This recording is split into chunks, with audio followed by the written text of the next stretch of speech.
America ने इसी महीने 16-17 जून को यूएस इंडो पैसिफिक कमांड का नाम बदलकर वापस यूएस पैसिफिक कमांड कर दिया। पहले इसका नाम जो था यूएस इंडो पैसिफिक कमांड हुआ करता था, अब फिर से वही पुराना नाम यूएस पैसिफिक कमांड कर दिया है। अच्छा, ये जो नाम जो था ये बदला गया था, ये 2018 में जब ट्रंप का जो पहला कार्यकाल था उसमें यूएस पैसिफिक कमांड को यूएस इंडो पैसिफिक कमांड बना दिया गया था। अब 8 साल बाद फिर से वापस वही नाम यूएस पैसिफिक कमांड कर दिया गया है। अब अमेरिका इसमें कह रहा है कि जो हमारा जो डिपार्टमेंट ऑफ वॉर है उसका कहना है कि जो हमारा जो पुराना इतिहास है, जो जड़ें हैं 1947 की, वो उसी विरासत को वो सम्मानित कर रहे हैं एक तरीके से। अब यूएस पैसिफिक कमांड जो है वो 1 जनवरी 1947 को राष्ट्रपति हैरी ट्रूमन ने बनाया था। अब जो कुछ बदला है वो सिर्फ नाम बदला है, जो कार्य क्षेत्र है वो वही का वही रहेगा, वो बदलेगा नहीं। अमेरिका के पश्चिमी तट से लेकर भारत की पश्चिमी सीमा तक ही रहेगा। मिशन और सहयोग के साथ जो एक प्रतिबद्धता है वो वही की वही रहेगी। लेकिन जो चिंता की बात है वो ये है कि जो 2018 में जिम मैटिस ने कहा था कि नाम में जो इंडो जोड़ने वाली बात थी, भारतीय महासागर और भारत की बढ़ती अहमियत और मान्यता देने की बात कही थी, और उसके तहत जो है इंडो नाम जो है वो जोड़ा गया था। अब इंडो जो नाम है हटा दिया गया है।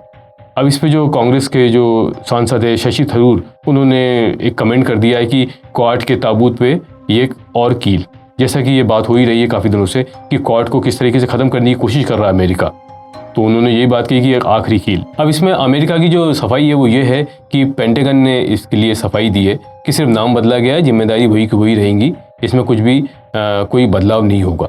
लेकिन जो विश्लेषक हैं उनका ये कहना है कि अभी जो ये दूसरा कार्यकाल चल रहा है ट्रंप का, इसमें वो इंडो पैसिफिक फ्रेमवर्क पे दोबारा काम कर रहे हैं और बार बार वो एक चीज़ कह रहे हैं, इंडो पैसिफिक की जगह एशिया पैसिफिक शब्द का इस्तेमाल ज़्यादा किया जा रहा है और इंडो पैसिफिक को वो एक तरीके से बाईपास करने की कोशिश कर रहे हैं। अब पहले जो नाम जो है उन्हीं ने जोड़ा है, उसके बाद अब जो चीज़ें जिस तरह से चल रही हैं ऐसा लग रहा है जैसे कि वो अब इसको नाम तो बदल ही दिया उनने।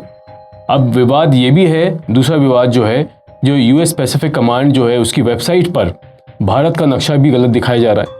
उसमें जो पीओके है उसको पाकिस्तान का हिस्सा बताया जा रहा है। इस पे भी जो है आपत्ति है। ये फैसला जो है G7 की मीटिंग से कुछ घंटों पहले लिया गया, जब पीएम मोदी और जो ट्रंप हैं उनकी जब मुलाकात होने वाली थी। अब इससे राजनीतिक बयानबाजी तो होगी और विपक्ष को भी इससे एक अच्छा खासा मुद्दा मिल गया है। पहले तो आपने इसको नाम दिया, अब आप इस नाम को बदल रहे हैं, तो कमांड का दायरा जो है वो वही का वही रहेगा।